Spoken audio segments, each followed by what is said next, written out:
Ta-Nehisi Coates. I mean, to think that the New York Times, I wonder if they'll even review your book. You know, Candace Owens, of course, is my guest. Do you think they'll review your book? I mean, it would be so pointedly absurd if they didn't. And, I mean, there's just no tricks they can pull. Some people were like, oh, they might try to lead you off the list. I was like, 90,000 copies sold on Amazon alone. I mean, that's not even separate from Barnes & Nobles and everywhere else. So I feel pretty optimistic that they will, and that they just, you know, at a certain point, at a certain amount of number of books, they just have to do what's right if they want to be taken seriously. Not that anyone's ever accused the New York Times of wanting to be taken seriously. Right. Well, they do want to be taken seriously. They have no reason to expect it, but they do. So, yeah, well, in any event, I could actually, do you know, Candace, I'm not kidding, if somebody paid me, and I don't mean an exorbitant sum, but I'd have to be paid for my time, write the review that you expect the New York Times to write on Candace Owens' book, I could write the review. No, I would, because I know what they would. It is not possible to think that you and Ta-Nehisi Coates or Zandi, Ibram Zandi, if I have his name right, or the White Fragility folks, you can't both be right. Either 2 and 2 is 4, or it's 5. And have you read, and I don't expect that you have, but have you read or know about White Fragility? I know about the book White Fragility, but I have not read it because I'm trying to, maintain my brain cells. So. Okay, fine. Anyway, so this notion, first of all, how do you react to the notion all whites are racist? I mean, it's even that sentence is racist. I mean, think about it again, going back to the definition of racism, assigning attributes to entire group of people based on their race. So a statement like all whites are racist is actually a racist statement. All whites are privileged is a racist statement. And it's just so frustrating that it just took a couple of decades for people to completely forget what racism is. And to think that somehow flip it on its head, it's no longer racism, and it is. That is the exercise. If you said a sentence, I always say remove the word white and put blacks. And how does that sentence make you feel, right? All blacks are racist. People would freak out, when I see these articles in BuzzFeed, white people need to just shut up. Imagine if that same article said black people need to just shut up. The world would explode. They would say it was racist. So why have we suddenly arrived into a society that permits that sort of language if it's spoken against white people? This is supposed to be some retribution from the times of slavery. You're demanding white people that never held slaves pay black people that were never slaves, and that's supposed to make you feel good, and that doesn't feel like an injustice.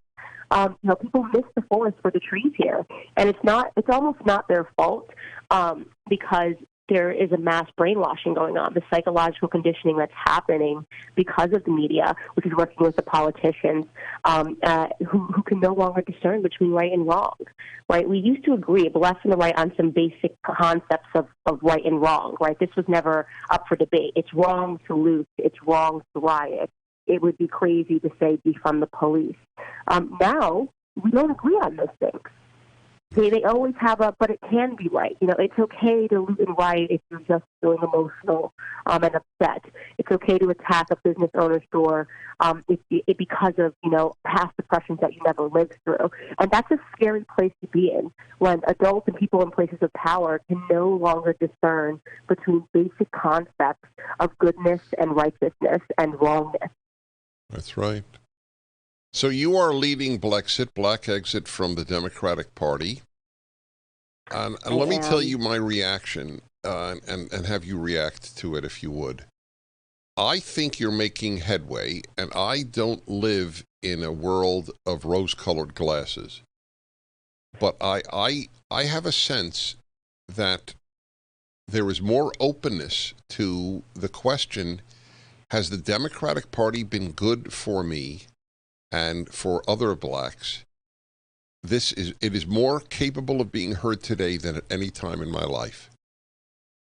Yes, and that's exactly right. And, I really do think that I've made an impact there because I was extremely strategic. People didn't understand what I was doing when I first arrived on the scene. Not everybody is PragerU who understood the importance of the cultural war and the battle that I was fighting. But I was very intentional in each of my actions.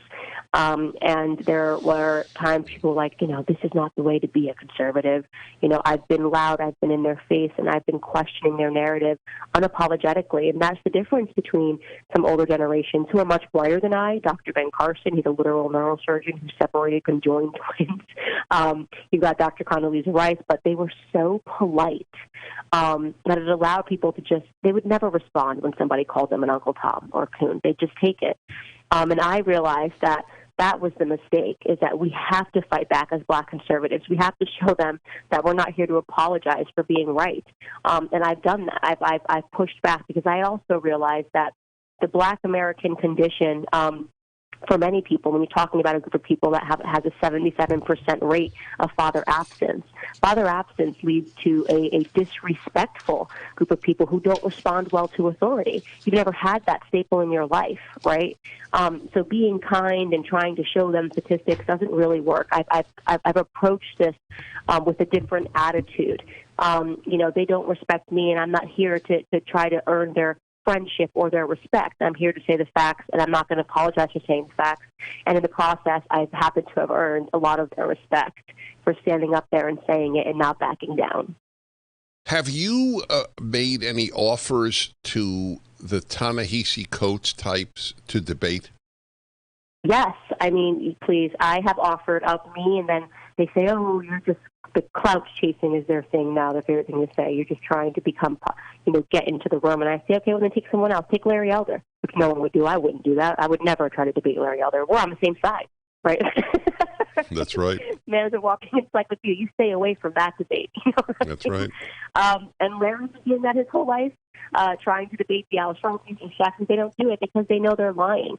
And if you know you're lying, it's not wise to step into a room with the truth, right? Lies need to hide themselves. The truth doesn't. There's not a single leftist that I am afraid to debate because I've had some of my show, the ones that are willing. I mean, I had Mark Lamont Hill on the show, and I watched that. So well for him.